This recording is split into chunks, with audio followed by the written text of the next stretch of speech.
Hello and welcome to the Evelyn Rose Quilt Company. I'm your host Kayla, and today we're going to open up the September, it is September, right? Yes, the September Sew Sampler.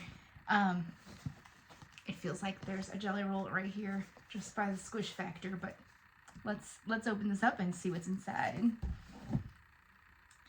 One of these days I will know what month it is before I start talking. Anyway, here's our sneak peek. What does it say? Bees and braids. Bees and braids. I like this purple color, so I'm very optimistic about what's inside. Yes, there is a jelly roll, and here it is.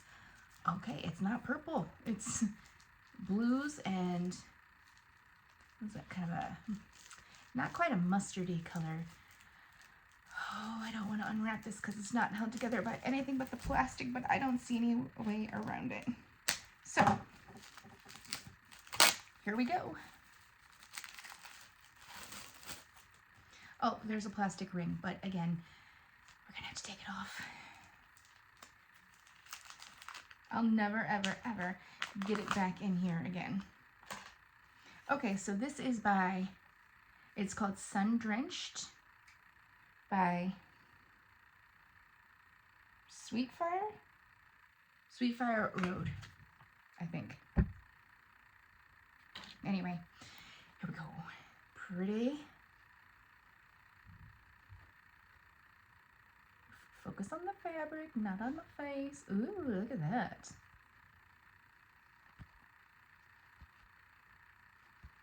Nice blues. It's like a golden mustard, maybe.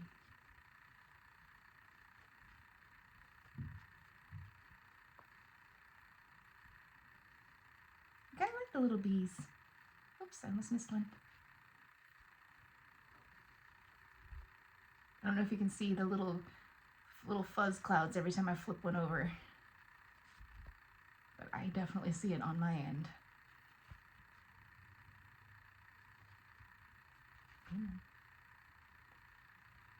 I like that one. And finally, oh, nope, not finally. Almost finally.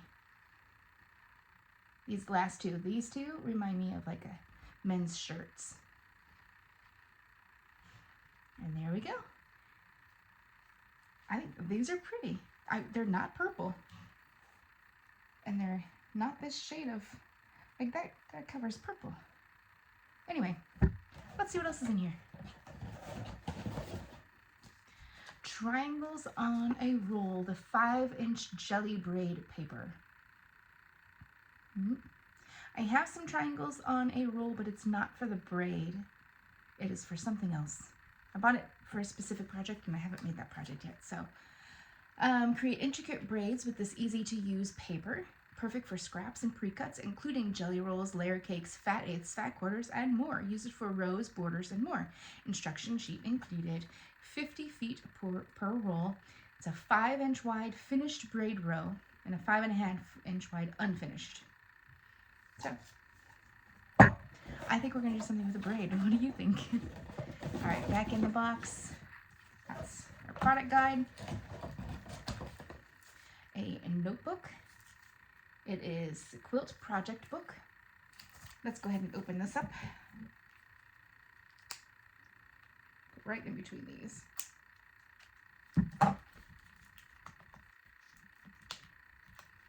Maybe that was supposed to make it easier.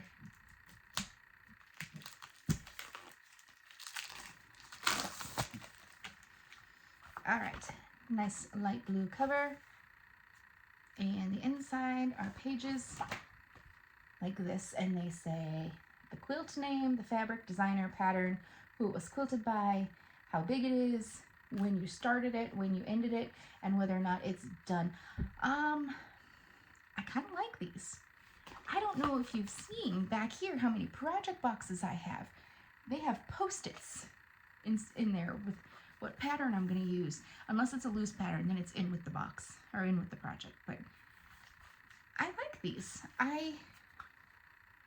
They are front and back, which I guess. Okay, so here's my thought about the front and back. Great, I can reuse them. So when this one is complete, done. However, I kind of like the idea of storing it with the quilt. I kind of like that idea, or gifting it with the quilt. Like, I think that'd be cool. Like, hey, this one took me 6 months to make, or whatever it did. I think that would be cool. But I mean, you still could do that, but then you get half the labels. But I kind of like this. I'm gonna try these out. All right, back in, because I know there's something else in there. Okay, we have a seam ripper. I just got a couple new ones of these not that long ago. I feel like there was one in this box not that long ago, but maybe it was not this box. I think it was not this box. It was something else. Anyway, it is the Clover seam ripper. This is not plastic. It's kind of rubbery. I mean, yeah, like a rubberized plastic. There's your seam ripper point. Looks nice and sharp. And this is rubber here to make it a little grippy, and not too big and not too little. So then we'll give that a shot. It doesn't look like a bad one there. And I think we just have the pattern and the monthly block. So there we go. There's the braid. It is the Dutch Braids Table Runner. This, I mean, did they use the actual fabric? Yes, they did. So it's going to look just like that. You have to add a 5/8 a yard for the cream and a half a yard for the binding, plus whatever your 1 3/4 for whatever backing you're going to do. So I don't have a cream in stock, but I have a white with little gold circles, so I think that might be what we do. This looks, I think I might actually have some navy in the stash from my grandma's. Anyway, we'll probably make this because it looks very simple, very easy and quick, and I do love quick and easy projects because my attention span is that of a gnat. And our block of the month, that's cute. I like that. This is the Feeling Freesia block.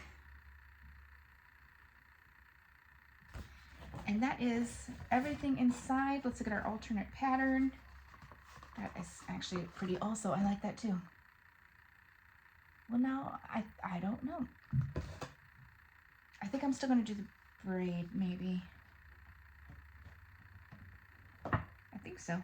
Anyway, let's look at this here and see our breakdown of the cost of everything. So first, since it's on top, we have our block of the month, which is $4.98. Then we have our triangles on a roll, which is $16.98. We have our Dutch Braids pattern, $9.98. Our seam ripper, $5.48. Our project book, which is $13.98. And our jelly roll, which is $26.98. That feels cheap for a jelly roll. I feel like they're going for more than that now, but maybe they're not. I haven't bought a jelly roll in a while, so maybe they're not. Anyway, so yeah, that's this month. Let me know what you guys think. I think this might not be my favorite, but I do like it. And I like this mustard when it's with these, but definitely not separate. Anyway, let me know your thoughts, and we'll see you next time. Bye!